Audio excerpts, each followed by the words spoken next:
dập giang ráo bếp dập hồng là người ở dập giữa giang trong dập cho lên dập giang có tan dập về lời giờ người ở rình lệ mơ an giờ cây giang ram lệ mơ đó na giờ cây giang là người ở này giang mừng nghe là người ở cái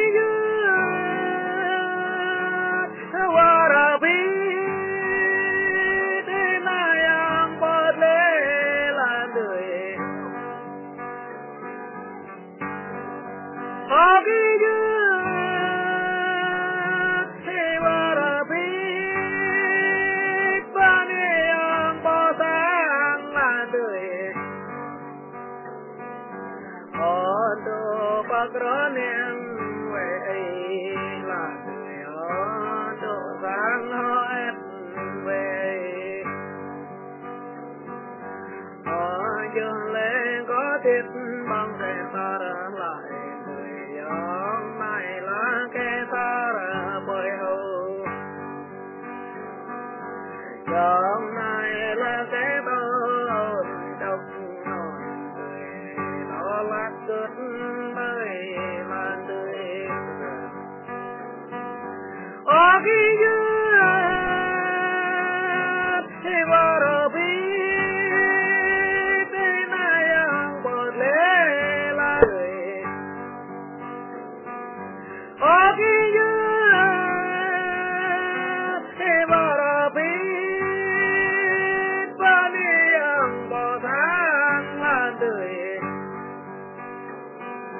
lượm đờn ta ta rồi đi là người nên nhớ phải tôi đen lượm đờn ta rồi đi là tuần ta người hãy lệ nhớ bran lệ tôi khắp hãy lệ nhớ có nạp bê độ ghen là đem đem này đồ aki ya borobi thế này ang bột lê la đời aki ya borobi ba ne ang bột ang la đời nàng ta nhớ tông về đầu màu còn nàng ta nhớ về đầu kiều dập dơ nhớ chắp tôi cô mà là người dập dơ nhớ hia tôi cô mày nàng ta cần bó bít cho con em ma bít rèn bay nàng ta cần bó bít lệ còn đập mọi người non lắc cất đời lan tươi ok ta vào rồi bít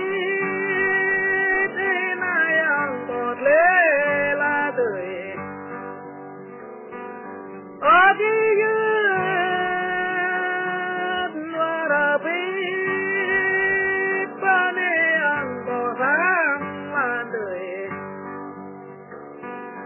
con đẻ giang phá đánh hận tốt thổ cử con đẻ giang tê plứt tình quan con đẻ giang phá can lười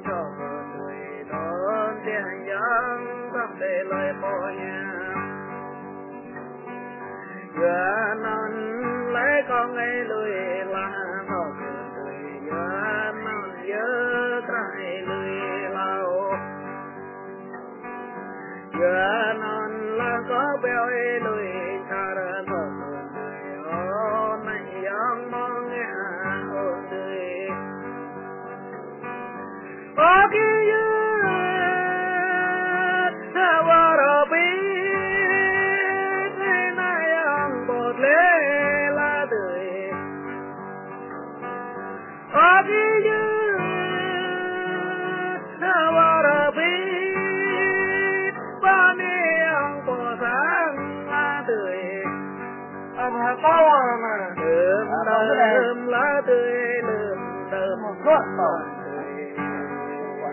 có sai ra mưa che